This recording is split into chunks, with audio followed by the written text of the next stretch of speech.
Martin, cold Massive coffee. storm. Yeah, I've got massive storms here in the Mid-South in Memphis. I mean, really big ones. I am drinking some of that Shadrack's coffee, man. This pecan coffee is the best thing I've ever put in my mouth. It's incredible.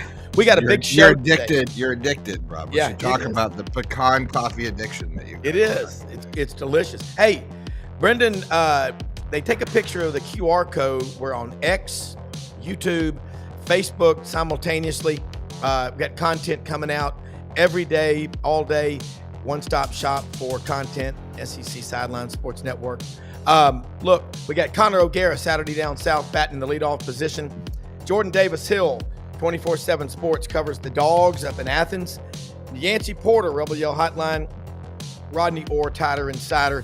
We're going to hit all 16 SEC schools on this Tuesday, May 20th. We're going to start with Connor O'Gara, and he is one of the best. Connor, welcome aboard. Thank you so much for joining us. How's your daughter doing? Doing really well. Yeah, appreciate you asking. Yeah, we're just about to turn 2, and it's crazy. Flies by. Yeah. I remember those days. Yeah. I was in Birmingham last week for a couple of days, went down to that Regions golf tournament, got a text from my daughter for Alexander. I bet he would walk within a year. He walked 10 days after his first birthday. That's pretty. Now you get it on video. Man, when we were growing up, it was urban myth. Hey, watched you on Paul Feinbaum last week. Great appearance as always. We like to cover, all 16 SEC schools, and someone of your stature that does what you do. What are the top stories that you're thinking are driving and moving the needle in the SEC and college football right now? Yeah, I appreciate that. I know last night Ross Dellinger's report about the power conferences joining together and trying to essentially create new rules for everybody to follow in terms of the new rev sharing era, so that they can't just have state law supersede that. And the College Sports Commission with a CEO at the helm feels like it is imminent, and we are about to enter a new era of college athletics, regardless kind of how soon that ruling comes down about that settlement, NCAA House settlement. But we're about to be in a place where no longer can states kind of basically just do what they want and set their own sort of NIL rules, and that conferences would have the right, if you sign these contracts, or if you don't sign these contracts, to rule whether or not a team can stay in the conference, and that a team could be, or a school could be, evicted if they don't sign this contract. It's very unprecedented between what's going on at the state level, federal level, and what's going on at these individual institutions. But yeah, this does feel like potentially a landmark decision. Ross Dellinger went so far as to call it a stunning development to see these power conferences unite and to try and get everybody on the same page.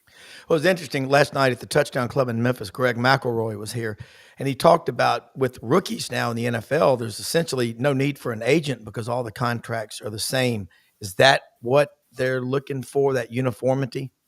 I think they're just looking at a way in which, like, for example, Tennessee had this ruling saying, hey, you can, the schools in this state abide by state law. You're going to be allowed to kind of do what you want and not necessarily have to answer to, hey, the specific conference is saying this and that.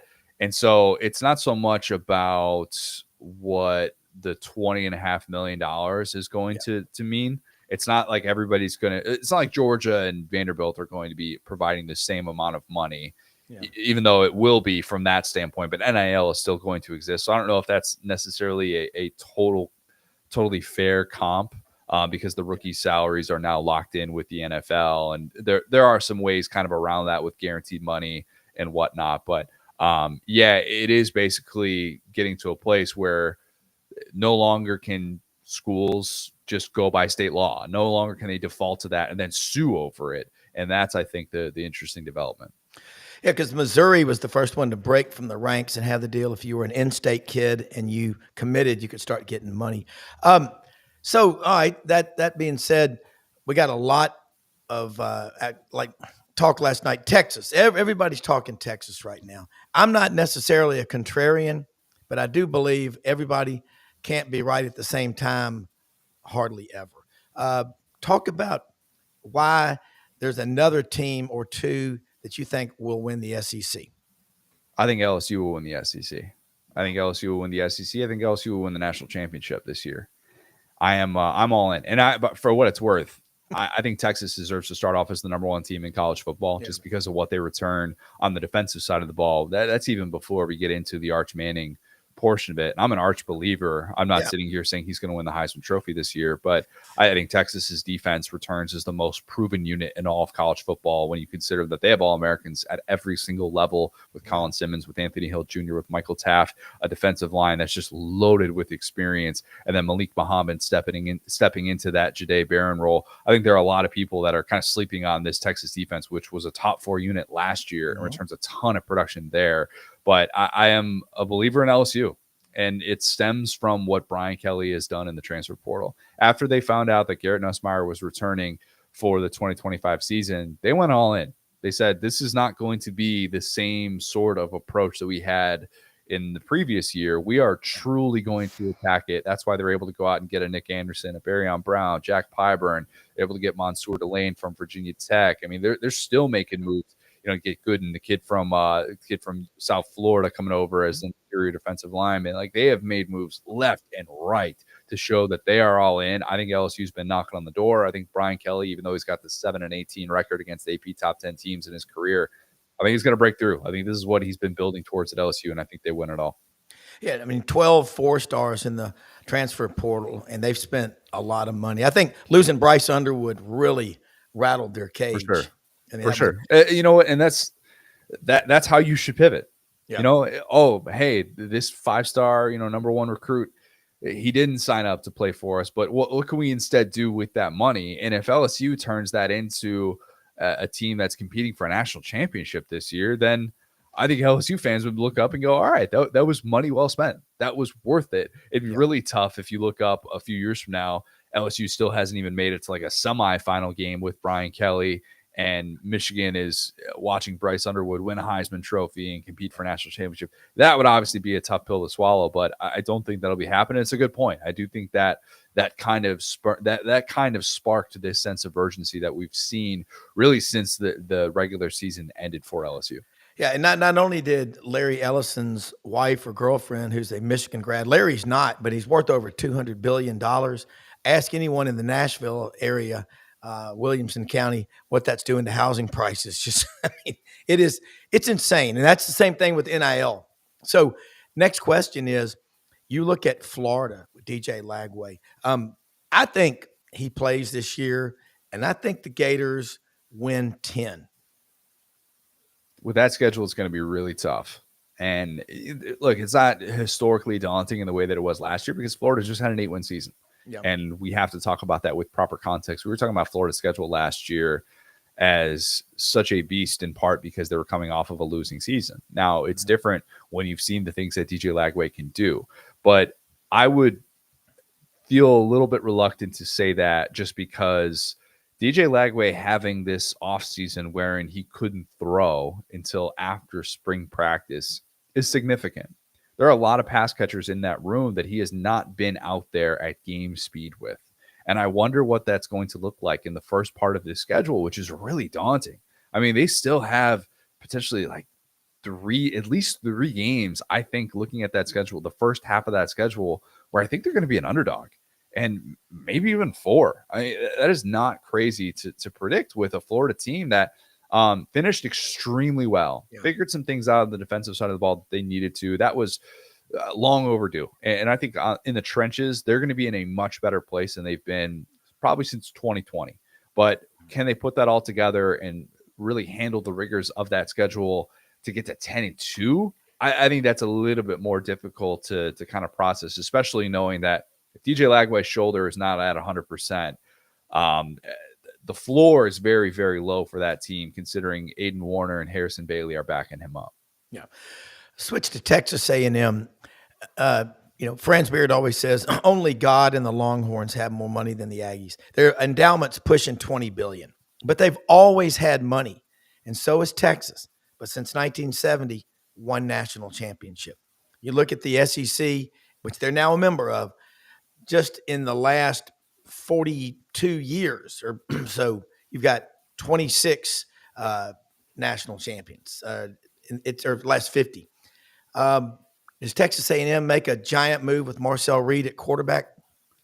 I don't know that they make a giant move. They do have playoff upside. If they do make it as a 9-3 team that's really battle tested, that puts together some really nice wins, I do think A&M has that type of potential. I tend to think that they're more of an 8-4 team, which is what A&M fans are sick of hearing about. Yeah. The thing that we need to see from Marcel Reed is the downfield passing. It wasn't there last year. And maybe some of that is you could blame some of that on the targets, but they lost Noah Thomas to Georgia. They're seeing now a new group of pass catchers, most notably Casey Concepcion coming over from NC State. They got a transfer from Troy that they're expecting big things from as well. And they're trying to get this downfield passing attack as a true strength, because you saw last year that Marcel Reed does some things really, really well.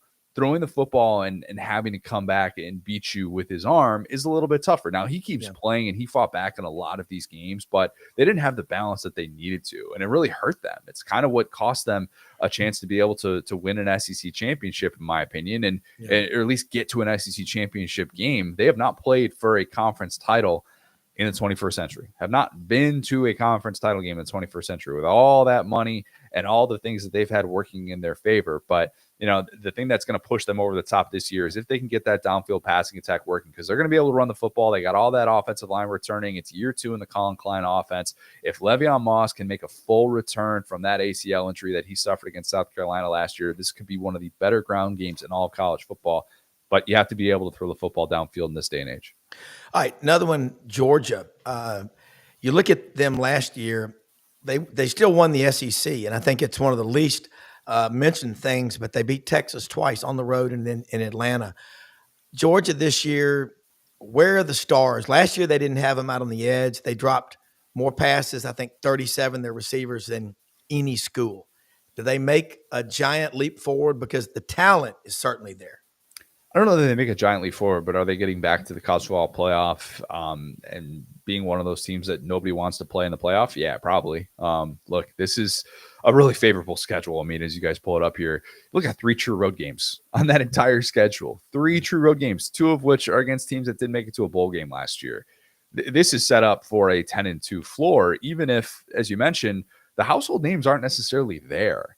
I love some of the pieces that they return on defense. I'm really big on CJ Allen at that middle linebacker spot. I think year 2 in that role, he's really going to benefit from that. And there will be, I think, adjustments made from Glenn Schumann in the run fits that just were not there last year in very atypical ways for a Georgia Kirby Smart coach football team. But so much of this is going to depend on Gunnar Stockton. Is he going to be the guy that's going to get Stetson Bennett type 5s back? He doesn't have to be Stetson Bennett 5, as I would say. I think he still needs to be a clutch player. Georgia's receivers have to help him more, and they have to have this group that feels confident, like they can go out and make plays they're not supposed to. There were too few instances last year in which you felt like a Georgia receiver was going to go up and win one of these 50-50 battles. We could talk all we want about the drops, but make plays that you should be making if you're going to try and win a championship. And they didn't have a ground game necessarily that could go and do the heavy lifting, at least not en route to a national championship. So I do think Georgia looking a tiny bit better, a tiny bit more consistent, not having the first half offensive issues that they had this past year. I think that's possible, but do I think that they have the potential, to be a national championship favorite throughout the season in the way that they were in 21 and 22? I don't necessarily feel like they're quite at that level until we see it play out. All right, now, before you go, here's an intriguing question. You mentioned earlier about what Ross Dellinger's reporting. If you don't do what is required, you could be kicked out of your conference.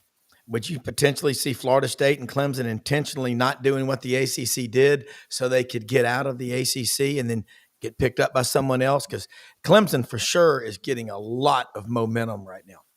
I don't know that they'd be able to go that route just yet because – look, you would still also, I don't know if that would be enforceable with an exit fee and how that would work. I don't know what the ACC would be able to change with grant of rights. We know that the exit fee with this settlement it has come down. It's not going to be $75 million at the end of the decade, instead of what it was before. I don't know if that would be a way to like, figure out how to get out of it. And I don't know that their suitors would be there in the way that some would assume for a program like Florida State. So unless you work out some sort of behind the scenes deal to say, hey, this is going to be a way out of this, and somehow AACC is not going to be able to enforce that. I think that'd be a little bit difficult, but we'll kind of wait and see. Who knows? I mean, there could be a lot of different moving pieces, especially with schools acting still in their own best interests when it comes to this new era of college athletics. Yeah, man, Connor, we could talk to days. You are so vested and so knowledgeable, and so to let people know how they can follow you and whatever we can do to help you grow your brand, retweet, whatever. If you do the same for us, we appreciate it. And it's always, when you come on here, eye-opening, because you are 24 hours a day putting out content. Yeah, appreciate that. I do sleep. So we'll say a little bit less. We do sleep. We try and get as much as possible. But SaturdayDownSouth.com, we're predicting the college football playoff, what we think that's going to look like, rolling out one of these teams per day, and kind of breaking down the path, the potential roadblocks, all the things working in a playoff contender's favor. And then we are Saturday Down South podcasts, anywhere you get podcasts. We're at one a week right now. We'll go up to two a week, probably once SEC Media Days start, but lots of different content, lots of different pieces on SaturdayDownSouth.com as well. All right. Awesome stuff. Take care. See you soon. Thank you. You too. Appreciate it. All righty. Let's go to Jordan Davis Hill, 24/7 Sports. As Chuck Oliver always says, it's a dog thing, but I hear you on his show a lot. And Jordan, Paul Wickenheiser, the Burgermeister, listening out in Reno, Nevada now. He gets up early when you come on. That David Jolly does. Jeff Boone, Thomas Boone. I got some good dogs up here. One of the things a lot of people are asking me is, first of all, how does Jordan, again, I mentioned the sleep factor. You're putting stuff out all the time, and we don't have the newspapers like we used to. You don't have access like you once did. How do you do this? I mean, because you do a great job of it, and you're constantly at the tip of the spear with Georgia. It's one of those things, Rob, where you just kind of have to figure out what people want to read. And it's sort of funny. The thing I battle this time of year, it's a slower time of year. Mm-hmm. So I try to kind of give myself that understanding, but you always want to have something to do, and you always want to be talking about something. So it's just one of those things you kind of just keep your eyes peeled out for stuff to talk about. Like this morning, I wrote a story. The Ravens put out a video from their pre-draft process of Todd Monken, who used to coach at Georgia, absolutely raving about Malachi Starks, who they wound up drafting. So I think you figure out the best beat writers this time of year, because we're not getting interviews and we're not watching any games. So you're trying to get creative as much as you can. But no, I heard you telling Connor, 24 hours a day. We got 24/7 in the name. We got to live up to it, Rob. We can't have false advertising out here. So we always got to be talking about something.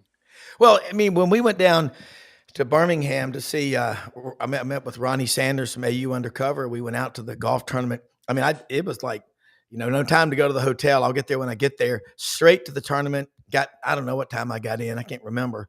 But there's a lot going on because Kirby Smart was there. And you listen, if you are a recruit, this guy, he gets you the first sentence. He's on there talking about his family and how much he loves supporting this tournament and coming over here and all. Then comes Nick Saban, Kalen DeBoer, Hugh Freeze, Paul Feinbaum was there. It was a big event, and none of those guys are PGA players, but all the talk was about football. So Georgia questions are, and here's a question I have. Justice Terry out of Manchester, right by Callaway Gardens. In the past, he's a shoo-in to be a Georgia Bulldog. And in spite of that, what did Georgia finish? Second or third in the country in recruiting?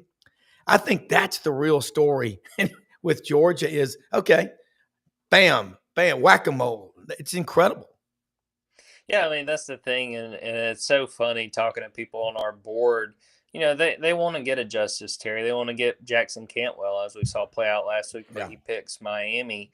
But the thing we've tried to tell folks as far as keeping people calm is like, they're still going to probably sign a top 5 class. They may even sign a top 3 class again. They do such a good job of, getting the talent they have to have on these rosters. And the thing to me, even more so than signing the 5 stars and the 4 stars, like those guys are usually really obvious. Like, hey, that guy would be a really good college football player. He didn't just, walk his way into, or talk his way into getting a 5-star rating. But I talked about this last night because in the last week or so, Georgia's offered some 3 stars. Georgia's gotten some momentum with some 3 stars, and people are like, wow, like here we were last week trying to get, the number 1 tackle in the country, and we're looking at other guys. And I understand that, but Georgia does such a great job of finding underrated talent. I mean, think about Lad McConkey. One of the things I love about our message board, Rob, is every once in a while,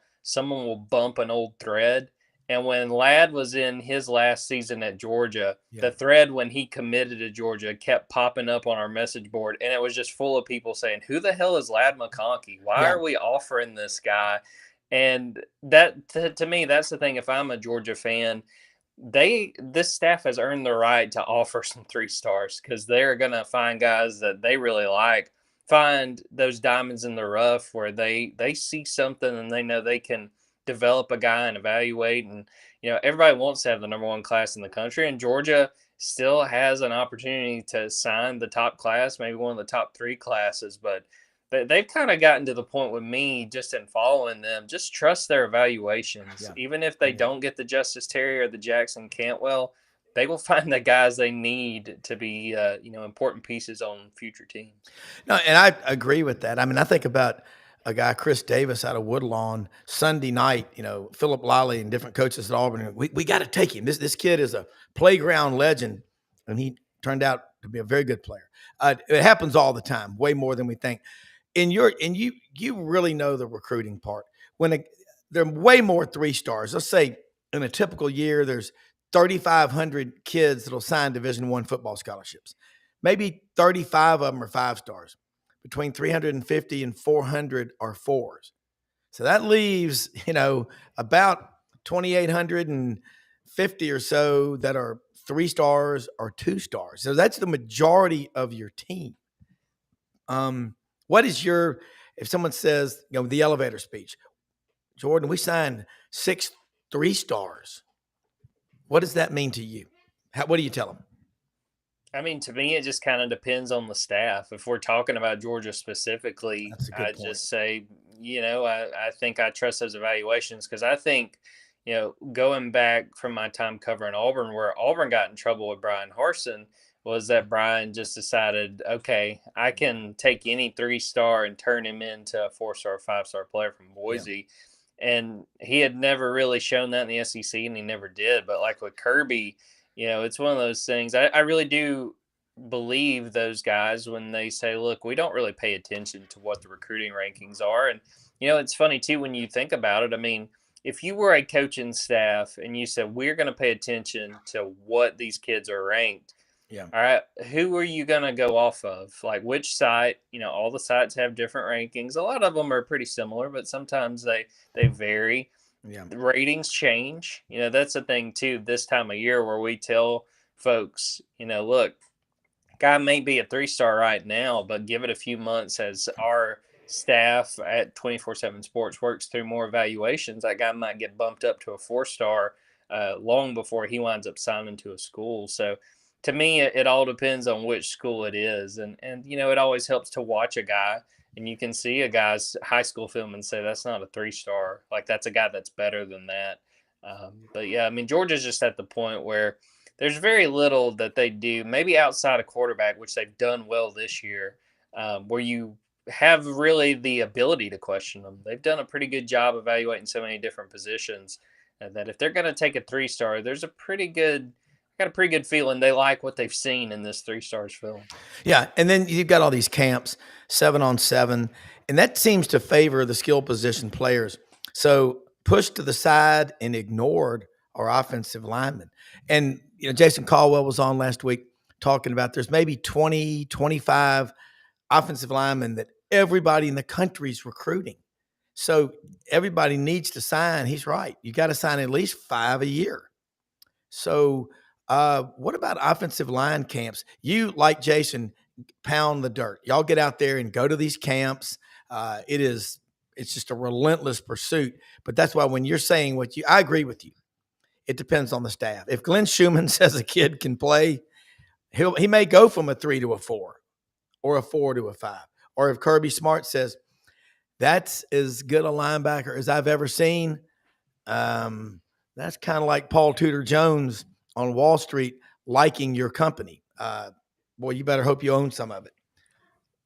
Yeah, with Georgia, I mean, I mentioned Ladd, Christopher Smith, who was a really good safety at Georgia for a while. They know how to find 3-star guys, especially in state. And I think about Auburn. Kevin Steele was great at that in the secondary. Yeah. I want to say Roger McCreary was a guy they offered like at the last minute, and then Roger, I think he wound up being like a 2nd-round pick. I mean, Roger was a really good player at Auburn, but like with the linemen, I think the biggest thing for Georgia, they want to work those guys out, because they know how athletic those guys have to be to play that position. I mean, they take their evaluations, across the board really seriously, but those linemen, and, I think a guy that they hit on this past cycle, he may not play a ton this year, but we've heard great things about Juan Gaston, a 5-star, a guy that they got on a little bit ahead of the curve. I think he wound up getting 5-star status basically at the end of that cycle. But, we'll shout out a guy that I think yesterday was his birthday.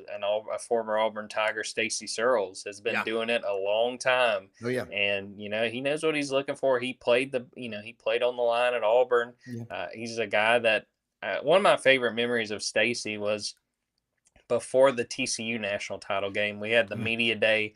I want to say that was 2 days probably before the game. And he's sitting there at the table, and it's a situation. It's just basically a big ballroom. And if you want to go talk to somebody, you can just, walk up and grab them.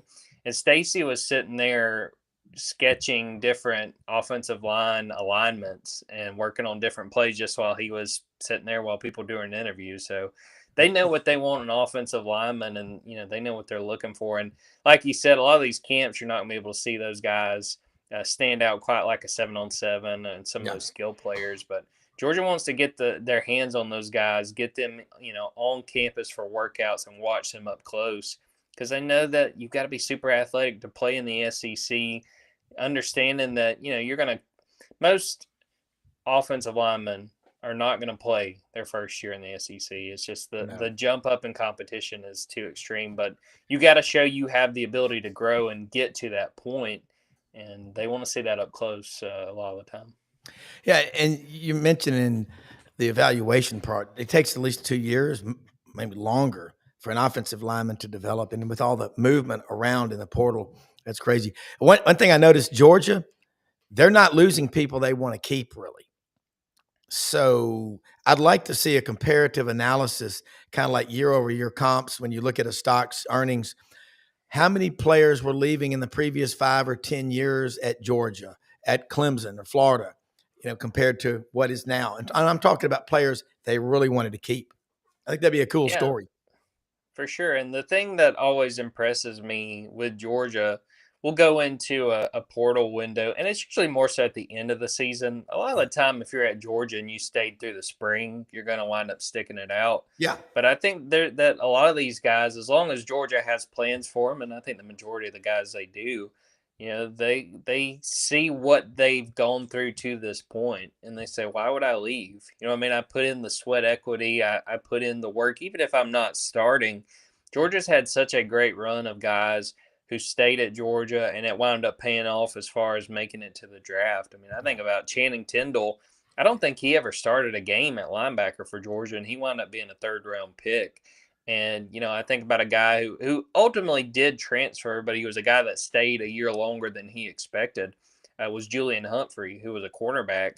Okay. And we met with him the spring after I think he entered the portal, was only in it for a couple of days, decided to stay. And he said, look, even if I'm not starting, I'm being developed, behind the starters. And he saw value in that, and he saw a path to the NFL, even if he wasn't starting, and he wound up starting for the majority of the season that followed. So I think I really do think Georgia's staff on the whole is really honest with these guys. They lay out plans for these guys and see how they can have a future at Georgia, even if they are not at the top of the depth chart. They sell these guys on being developed, and the thing Kirby has said many times is work while you wait, and he has shouted out guys who did not start but continue to work hard behind the scenes, and those guys more often than not, if they stick it out, they wind up earning really big roles, and it winds up working out for the best of most of those guys. Work while you wait. Everybody wants to criticize the younger kids today. I've got 4 of them. I'm like, but this generation, and I'm part of it, we all are. With a cell phone, you can be in line at the DMV for 3 or 4 hours and be getting a lot of stuff done as long as your battery doesn't go out. Kirby's, I need to come up with a t-shirt, Kirbyisms, But all right, before you go, what are you writing about? Let's talk about your podcast, and appreciate so much the retweets and what you do for us. We'll do the same for you to help you grow your brand, and always love having you on. Appreciate that, Rob. This week, some recruiting stuff. I'm going to write today. The Georgia women's tennis team won the national title on Sunday, and on Monday, I kind of wrote about all the different teams over the years from Georgia that won national title. Today, I'm going to write about, all right, who's going to be next? Who's going to be the next Georgia team that wins a national title?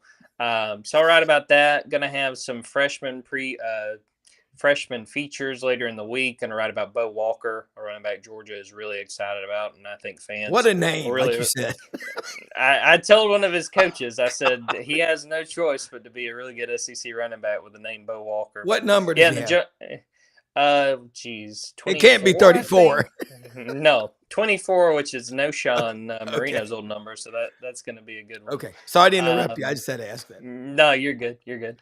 And Junkyard Dogcast, that's our podcast. We will do an episode probably on Thursday, another recruiting show, because Georgia just had a big visit weekend and a lot to discuss from it. Well, as always, we appreciate it so much. And look, have fun in Destin. I know you got a lot of questions going on down there. What a terrible place to be. We're trying to get it moved to Devil's Lake, North Dakota, but so far the SEC hadn't bitten on it. Take care. Yeah, maybe. All right, you bet. All right, let me say something about Winter Timber Outdoors, folks. Located in Athens, Alabama. They are up there on the top of the state between Huntsville and Florence, open every day of the week. And what you'll find there is a knowledgeable staff of people that really, really know the outdoor life, and all the gear that you need for hunting and fishing. There's your deer stands, your food plots. Now's the time when you start putting in the work. Kirby Smart's right. Shug Jordan was right. Don't wait to be great. Work while you wait. Get all your gear. They have a whole building at Winter Timber up in Athens, Alabama, full of deer stands and food plot stuff, all your Yeti coolers. You're spending a lot of time. Summer officially starts this weekend. I'll be on the Spring River trout fishing. Man, they got everything Yeti makes.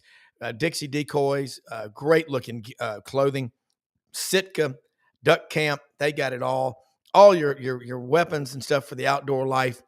Winter Timber, and they're building a 13,000 square foot store on University Drive in Auburn, Alabama. Expected to open up, it looks like, late July, first week of August. And it is going to be a phenomenal addition. A lot of people, you coming up Interstate 85, go on University Drive when they open up Winter Timber in Auburn. Their plan is to grow in all of the towns that make up the SEC footprint.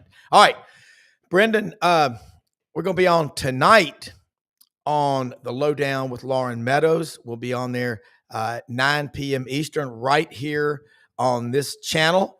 And there's a lot. Hey, you had Duke's Scoops last night, Brendan. Man. No, we didn't. Okay. No, we got to reschedule. It's guys came out. I think it's going to be tonight before the Lowdown. Okay. Yeah, a lot going on this channel. Which national champion shirt is that? Speaking of conference championships, the Gators 267. Wow. Okay. Wow, that is a retro shirt. Where'd you, dude? Do you know I'd love who to I see am? your collection of shirts. Do you know who I am? I mean, yeah, I know who you are. Do you know who I am? This is just hanging out. I don't even know. Holy cow! Like buddy shot. I mean, it's just everywhere, dude. I love it. I mean, like I could spend a whole day just going on what's in the office. Like it's like it's old newspaper throwing for the daily news. Daily news tonight. That's what Buddy Martin used to be, the sports editor. Well, you know what? That. When Brendan, The Daily News at night had a night paper. It was a night section. So. well, we used to have the commercial appeal in Memphis in the morning, the press scimitar in the evening.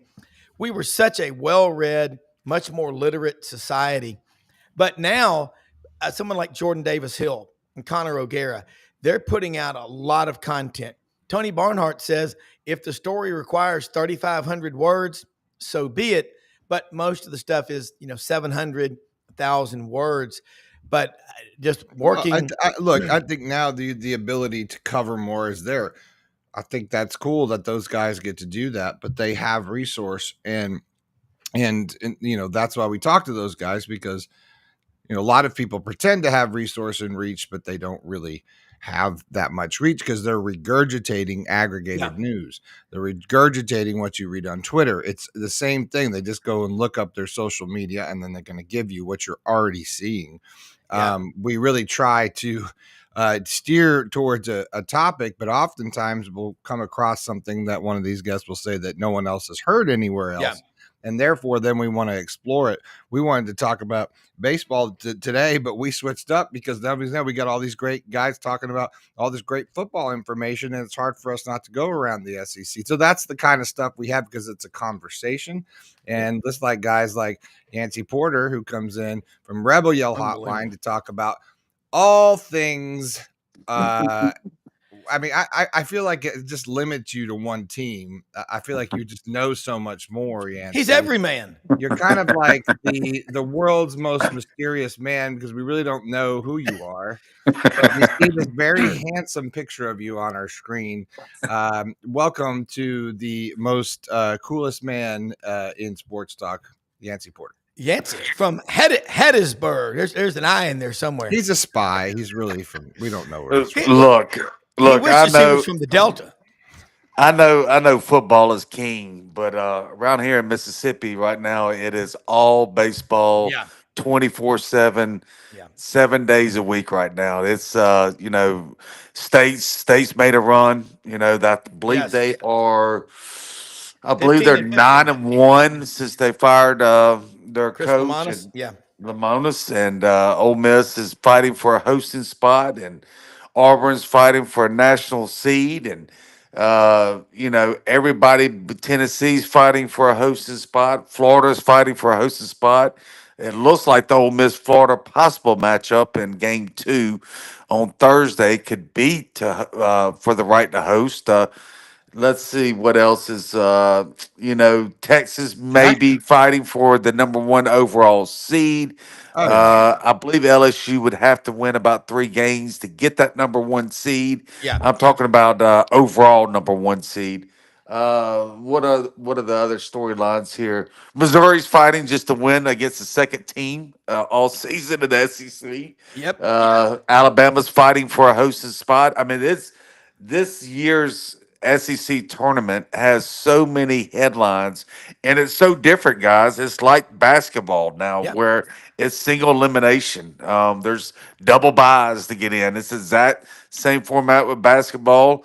It's really more exciting to me on the surface because it's do or die, whereas before, after the first round, it was double elimination, and then you might play 6-7 games in the tournament to win the title. So it's a fascinating storyline for Hoover this week, and I'm excited. Well, one thing that I think was brought up yesterday on the show, Jacques Gousset from WAFB Channel 9 in Baton Rouge covers LSU and the SEC, that the single elimination, well, how many, we're hoping it doesn't affect attendance, people saying, well, I'm not going to go through the effort to go to Hoover because if my team loses one game, we're out. And I'm not saying, Jacques makes a great point, but what I think will happen, we just love watching baseball, and the fans go there, and you look out there at those tailgates in Hoover, the food, the drinking, the camaraderie, that's what it's all about. A lot of people, it's a vacation week, like going to Omaha. You just stay there, and in Omaha, there's LSU and Ole Miss fans that go up there every year, even if their team isn't in Omaha, because the greatest baseball state in America recently has been the state of Mississippi, back-to-back national champions. And now, hey, Ole Miss took 2 out of 3. They bludgeoned Auburn Thursday and Friday. Auburn got a win Saturday, but you're right.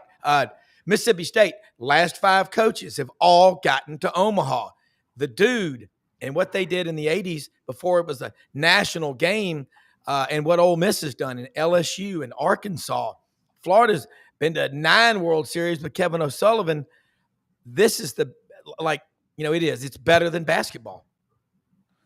Yeah, I mean, like you said, there's thousands of fans who go to this every year, just like Omaha. That's, I don't know now we'll see single elimination, but it's been the toughest tournament to win in baseball. It was much more difficult than Omaha. The quality of teams were harder. And you had a bigger field before it was 12 instead of 8 teams.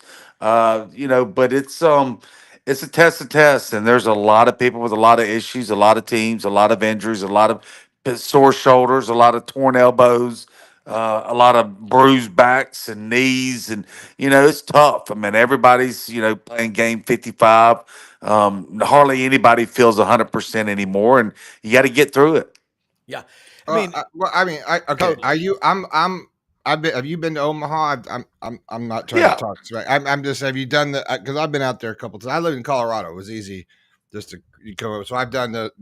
It's really neat what they've done with it over there. I love going to see the whole experience, but I don't know. It doesn't feel the same to me as watching the game in the SEC, right? It feels like I love the super regionals, and I love all this part of it more so than I like watching the games in Omaha when it transfers over. What about you, Yancy? Well, I mean, we have a group. Omaha's a totally different feeling. It's I think Omaha's more on steroids, right? It's got fans from Disney, all the eight different schools, and you got the central location with the bars and restaurants right across the street where Hoover doesn't have that, right? It just has the tailgating right there outside, but they don't have the setup at Hoover to give it that Omaha feel. And that's something that maybe they need to look into. I don't know where you would put all that. I don't know if the bars and restaurants could survive that. It's culturally too. Nebraska versus they tailgate all that stuff. It's just a different type of fan, right? I think that's you have a different weather. It's a different vibe. I am not knocking Omaha. I love going out there. I think if you haven't done it, you should do it. But I don't know. I like both vibes. I like both. I like the Southern vibe. I like the way the South does baseball. I think because I grew up out west, and it's just a different feeling.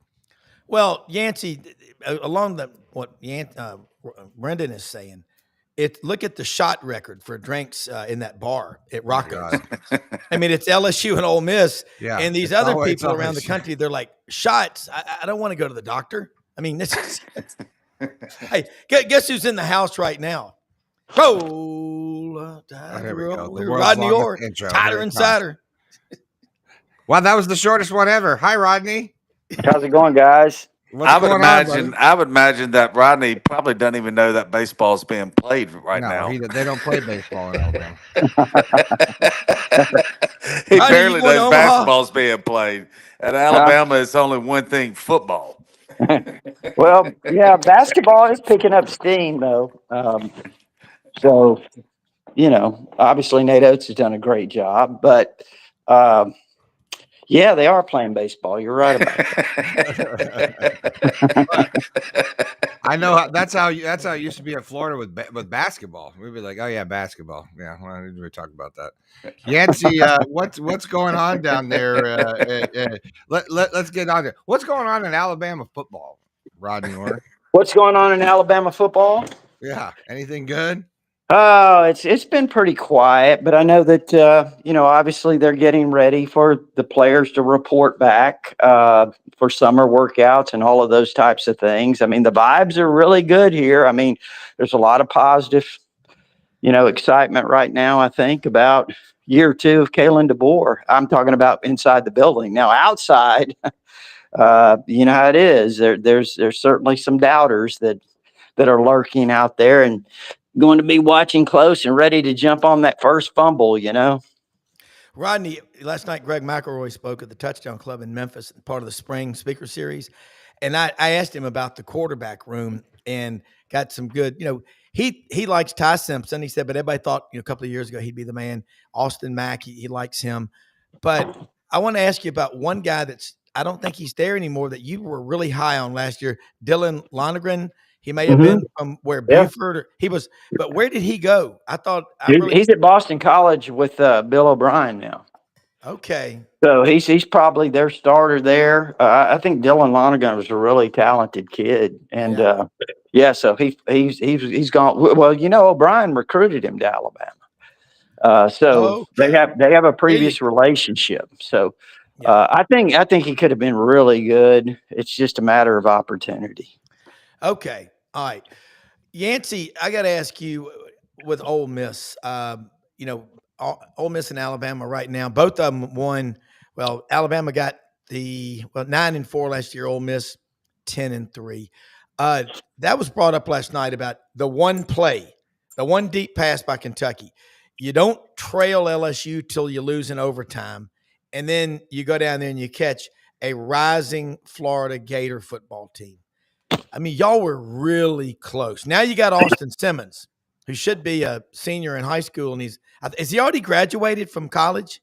Yeah, he's already graduated. How old He's is the 19 kid? now. He graduated when he was 18 years old. Yeah, I'm he's not a going to even ask you prodigy. how smart this kid is. He's the same thing as a Tiger Woods. I mean, he's been, his dad has had him on a schedule since before he could walk. So you're saying he's kind of competitive? Yeah, I mean, he's just ahead of the curve and everything. He got blessed with brains. He got blessed to be 6'4", 220. He's got the prettiest throw motion I've seen since Romero Miller at Ole Miss. The ball spins out of his hands as pretty as anybody you're gonna ever see throw the ball. Left-hander. He's got the smarts. Got a cannon. He's got it. For Ole Miss's sake, you just hope that you get 2 years out of him and not one. He's a one and done. But if he's a one and done, that means he did really big things, and so did Ole Miss this season. So we'll see. Yeah, Rodney, expectations just like they are at Ole Miss now. You got to win. That was the first non-double-digit win season at Alabama since 2007 last year. I'm beginning to think Kalen DeBoer has a quarterback who's better suited to run his offense. And with the talent on board, you really didn't lose anybody in the spring. Who did you lose that you didn't want to lose? And do you agree with me that the quarterback situation is more akin to what Kalen DeBoer likes? Well, they didn't lose anyone in the spring, so that was good. Now, as far as the quarterback, I mean, I think that they really have worked with Ty Simpson a lot on minimizing mistakes, minimizing turnovers, eliminating turnovers. That's his first job. Now, they don't want a game manager. They want a guy who can make plays, who can distribute the ball in their passing attack, the way they like to do it. Kind of like what you saw at Washington, obviously. So they're trying to move towards that. And, Ty has all those tools if he can put it all together. And, this is his opportunity. Yeah. Yancy, we know about the receivers, the quarterbacks, and everything like that, but line of scrimmage, you have chronicled so well for 3 straight years the 10, 12, 13 guys, the defensive linemen Ole Miss has had the coaches can trust. What's that number looking like heading into the 25 season? Yeah, I mean, I think, again, the defensive line is probably going to be the strength of the team, along with quarterback and wide receiver. The big question to me still relies on that offensive line. They're cautiously optimistic. I would say that's a good word or how to put it there. But we'll see. A lot of new faces. You do bring your 2 tackles back. I don't know if that's good or bad. But it's it's going to be what you're going to have to really focus on with Ole Miss when trying to see how far they can advance, because they're going to look really, really pretty in these first couple games against these slippery rocks of the West that they're playing over here, Yeah. and it'll be 75-3 or nothing, and everybody be talking Ole Miss up, and Austin Simmons is going to be all that. He is the quarterback, and everybody's going to be like, "Wow, where does Lane keep getting these quarterbacks?" Right? But we're going to have to wait until they play the big boys and see what those O linemen can do. And that was the sticking point last year. They couldn't run the football. Now, who was running the football was the big debate at Ole Miss, but the guys up front, whoever was running it, wasn't giving them the holes to get consistent enough yards to win all of the three losses they had were at the very end of the game. Two of them the last play of the game, and there are 10 wins. None of them were closer than 17 points. That's probably one of the oddest seasons by anybody that's ever in the history of college football, right? Have you Yeah. ever seen anything like that? So No. but the big nemesis, the big boo boo on the team was the lack of running game. Now that's Lane has led the SEC or been second in the SEC since he's been at Ole Miss. So running has been a staple of that offense.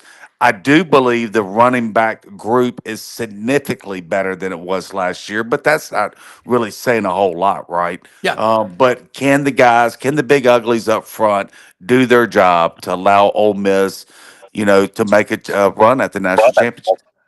Yeah. And Rodney, you think about it, if you've got 2 seconds to stand in the pocket or 3.5, that makes a big difference. Let's talk about the Alabama running back room and the big uglies. Yancey's right on the offensive line. Yeah, I mean, I think the running back room is okay. It's good. It's not great. I mean, I think Jam Miller's a really solid back, and he's the returning starter.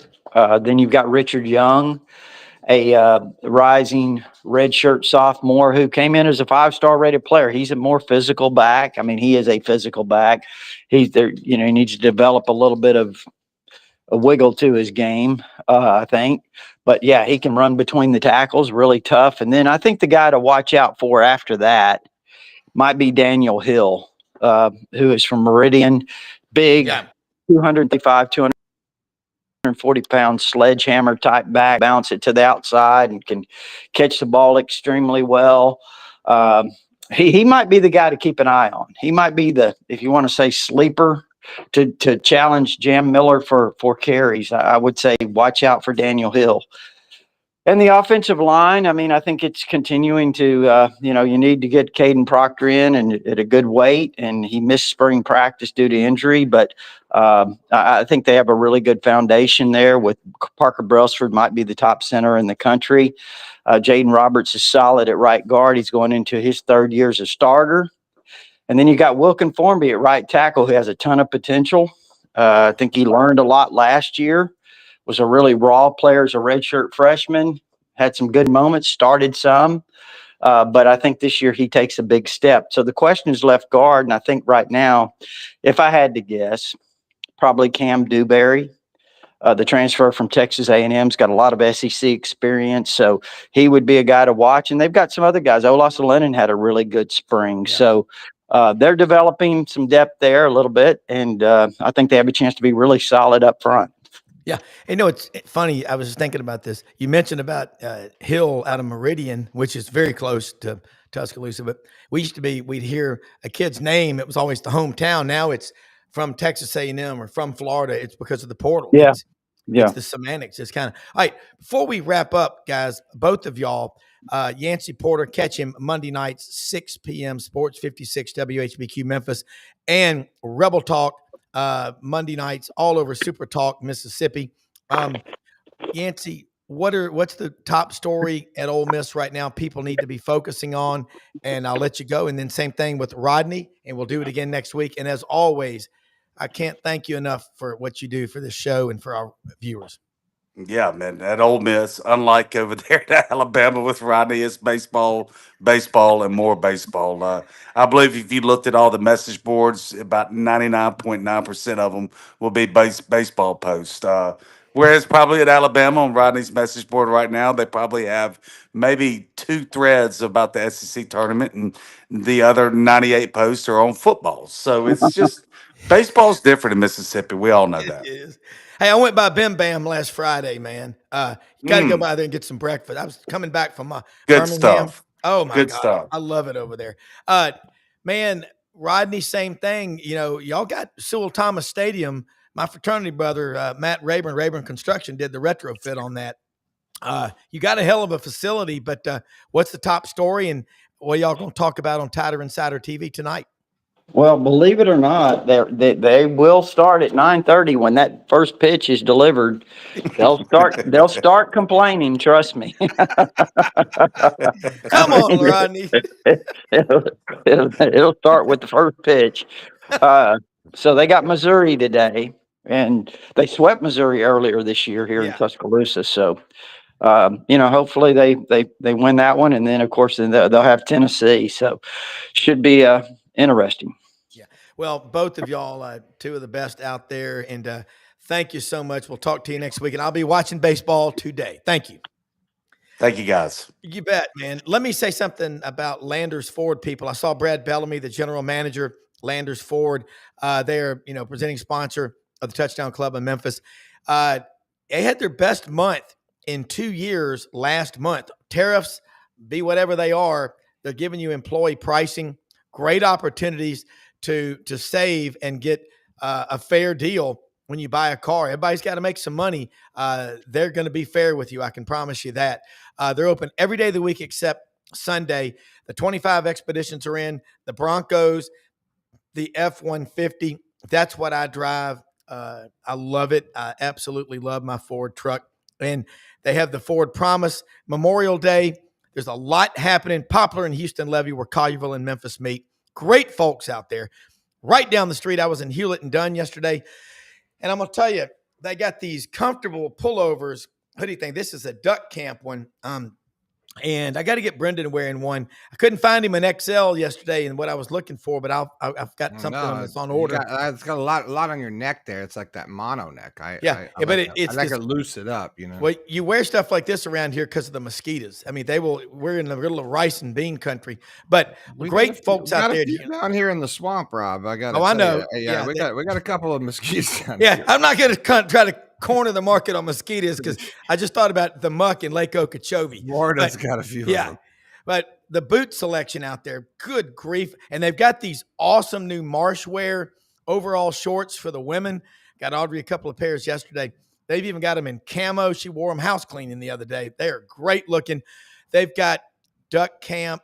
They've got the largest selection of duck heads I can remember. And also Filson, Barber, STS, unbelievable luggage, great looking women's clothing, men's clothing. Go see the staff. Charles Hall, his wife, Laura, Raven, Eli, Lydia, J.M. Huffman. Unbelievable. Got Audrey some Tennessee Vol earrings they have out there. So look, hey, you we guys can't all do everything. Them out on Instagram too, by the way. They've got all their stuff. They do a good job on Instagram. So you go check them out. The Hewlett and Dunn, just search them on Instagram. You can buy their stuff right there. Yeah. You guys got to make sure you can. They're very great. I'll share my experience with y'all about getting stuff in the mail that comes in these great boxes, and it's really well cared for. So it's worth it. It's hard to find this stuff anywhere else. Let me tell you. It really my is. boots are amazing. So I'm gonna get some more stuff. I'm looking for you right now in an Excel. But look, I'm gonna do a modeling shoot. So we'll do it. I'll walk the run. I gotta walk the runway down here. So. We can't all do everything, but we can do something. Go out and help people. Find ways. We're all blessed. Most often we see the face of Christ in the least among us. Watch this channel. We'll be back on tonight. We got Duke Scoots. We got the Lowdown with Lauren Meadows. I'm not leaving this chair today. I'll be here all night. Okay. Thank you for watching, everybody. See you soon. All right. Good night, John Boy. Good night, Jim Boy. Thank you.